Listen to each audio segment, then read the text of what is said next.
I'm back with another triggering topic. Now, before I get into it, let me give you a quick disclaimer. This video is filled with my opinion and my opinions alone.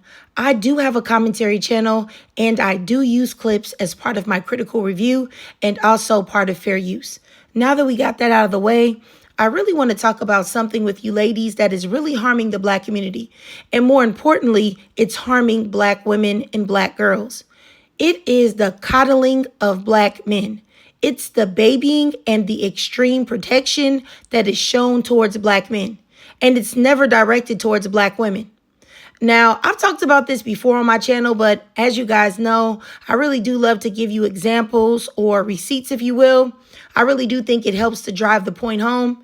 And, with Black male coddling, it's really a truly insane thing to witness in real time. So I'm going to show y'all some clips and I'll be right back with my commentary.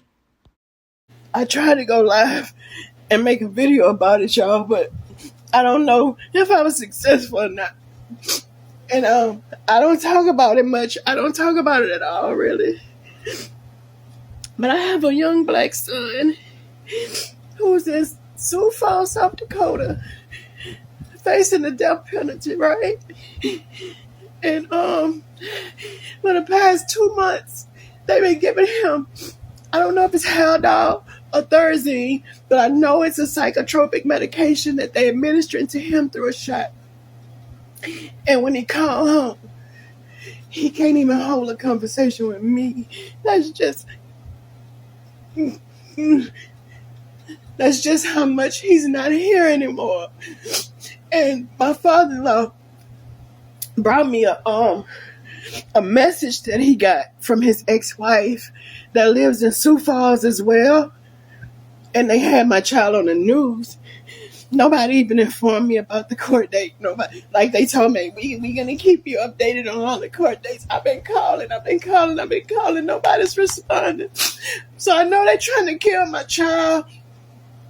And now I'm sure if you're an empathetic person, you might see this Black woman, this Black mother crying about someone possibly unaliving her child. Or you might say, is he imprisoned unjustly? Or if you're a critically thinking person, you might be like, death row? What has your son done, ma'am? Please watch this. New at 5, a Sioux Falls man accused of kidnapping and murdering a woman in 2020 has been deemed competent to stand trial. Amir Baudouin is accused of abducting Pasqalina Badi from a Sioux Falls Walmart, then raping and killing her. In 2023, a psychiatrist diagnosed Baudouin with schizophrenia. According to court documents, the judge ruled that he understands his charges. Let me say this. The victim, the real victim, Pasqalina Badi, was only 20 years old when she was kidnapped from her job at Walmart and raped and unalived by this monster, Amir Hassan Baudouin. Now, when I went underneath the comments of, as y'all saw the earlier video of his mother, she was crying and very upset for her son, who is a killer. And, this is what I see in the comments. God protect him. God intervene right now. And, I can't even bring myself to read the full comments, so you guys will have to pause to read. But I see this comment, Father, remember this lady. Another one from another woman, and y'all can also pause to read this as well. But clearly from her comments, she's also raised a criminal as well, because if he's been locked up for 20 years, he's probably severely harmed or unalived someone as well, which is why she felt comfortable to comment in that lady's comments. And, I can almost guarantee you she's also a coddler, and that's the reason why her son is locked up for 20 years, because she can coddle him, but the world outside of the Black community will not do that. Now, you see more comments here about God protecting this man and comments where they call him a baby and infantilizing him. And really what I found most disgusting was, the absence of the comments remembering Pasqalina Badi. Where were the empathetic comments for a young girl whose life that was stolen by a monster? She was violated in the worst way, and this monster took her body and her life. And, it's funny because I read comments talking about, he may have been a schizophrenic because a mental health professional diagnosed him as such. I call BS. Because let me say this, there are people that have played crazy and fooled health professionals into thinking that something is wrong with them to get out of going to prison, to get out of standing trial. And my thing is this, is that why does your supposed mental illness motivate you to kidnap and grape and unalive someone? There are a million other things that you could have done, but to do that, no, that sounds like that's something that you wanted to do. And you get zero grace from me, period. You wanted to do it. And, probably one of the biggest reasons why he did it is because you can clearly tell from the mother's video that she is a black male coddler, a black male enabler, and one of the worst, most toxic forms of boy moms of all time. And she has probably raised this young man, or let me not call him a young man, he's a scumbucket, raised him all of his life to believe that black women are to be of servitude to him, because his first connection with a black woman was his mammy black mother. And oftentimes their psyche is this, is that, oh, I'm a boy mom. I'm going to serve my son. I'm going to make him my baby. I'm going to coddle him and encourage his entitlement by telling him, you're doing great, king, when he's really done nothing at all. When my son beats the brakes off of his girlfriend or his wife, or he touches somebody in the family, or he touches somebody else's kids, I'm going to tell those people that it's their fault. It's the kid's fault. It's the woman's fault. It's not my son's fault. He's a perfect angel. And I want to know, no, I don't want to know.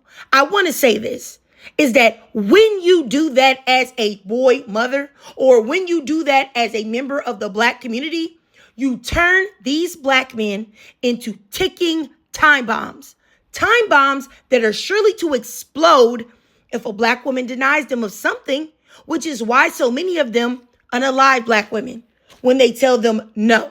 Or when their wives or their girlfriends don't want to be with them anymore, because no accountability has ever been forced in their lives. They've never had to take accountability. They always have a black woman or a black mother behind them making excuses for their piss poor behavior. Their mothers shoulder the burden for everything. They make a mistake, they hurt someone, they do illegal activities, they grow up to be broke losers, they grow up to be deadbeat dads. No matter what decisions they make, no matter how old they are when they have made the decision, somehow the blame gets placed right back on black women, their black girlfriends, their black daughters, their black mothers. And this is a problem. And, I also feel that something that needs to be addressed is the lack of empathy that the black community shows towards black women and black girls. And make no mistake about it, that also includes some black women who are mammies, who are male-centered. The lack of empathy that a lot of people have for black women and black girls is downright disgraceful. Now, because when we see a black man unalive by the cops, even if he was a known criminal, even if he had charges, just boatloads of charges over and over and over and over again, even if he was known to be a POS, we all got to collectively, as the black community, weep and cry and pull our hair out for him and say, oh, how dare they do that? He wasn't doing nothing. How dare we can't do that? A black man gone too soon. Oh my goodness, I can't believe that. It's so terrible that happened to him. It's so terrible that he was unalived while attempting to unalive someone else and stealing a car and selling narcotics and doing this, that, and the third. Wow.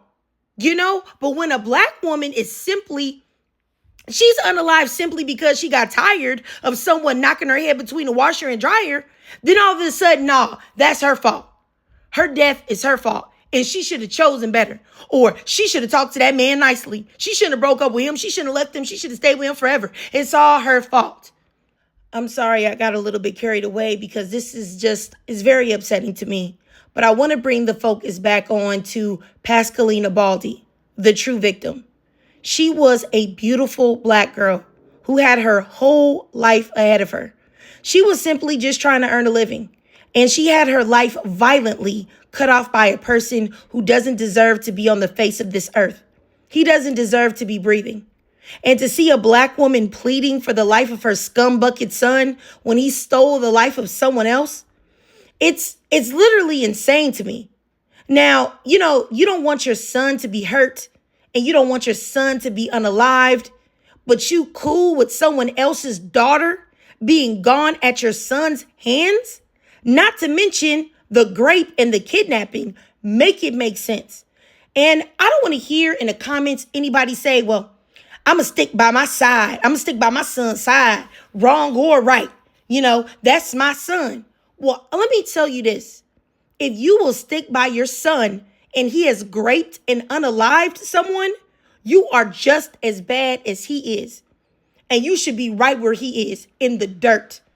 And your mentality is probably the reason why he is utter filth. And we've really got to stop this culture of extending so much love and patience and understanding only to the men in our community. We judge the women and the girls harshly. We don't pour into them. We only have criticisms for them, no encouragement. And it is wholeheartedly the reason why there is such a fracture in the black community right now. I'd say a perfect example is when I do like the videos about black fishing or about black culture or about black women's hair or self-love or self-hatred. It's so many black women that can't wait to just jump off the front porch and be in my comments talking about, oh, black women need to do this and do that and do this. And yeah, we hate ourselves. And yeah, and they got all these bad things to say. But I pay attention to who comments and who leaves messages. And those women are very rarely the ones that ever say anything positive about black women. But they sure want to come up there when it's time to do some type of criticism. And I just find it to be disgusting. And, I'm actually repulsed at the responses to this video because I have seen the video stitched and shared and duetted. And I see all of these black women sharing this lady's video for awareness. But no videos in remembrance of the victim, which is Pasqalina Badi. I just can't understand how you could dare make a video in support of a man on death row that has done something heinous to a woman, or I feel like 20 is a girl, to a girl that looks like you. I can't fathom it. I can't fathom how you can know that has happened and then you could turn around and offer or make any type of video in support of that man. I just can't comprehend it, and it's, in my opinion, it is I don't know. I feel like it's a mental disability because I just can't understand the psyche of a lot of black women in our community. The continuous protection for a collective of men who never protect anything except their own interests, their own desires, their own penises. And honestly, barely those, because they're constantly unaliving each other as well. So, and then when you think about things that happen to black women or happen to black girls, you tell me how many black men you see sharing the video or duetting the video or speaking out about it when something really, truly horrible happens to a black woman. I'm not saying I don't never see it, but I'm saying the numbers is low. The numbers is low. I can probably count on one hand, but I'll be generous and say both hands, 10 or less. You get what I'm saying? But I can see literally thousands of women when something happens to a black man speaking out about it.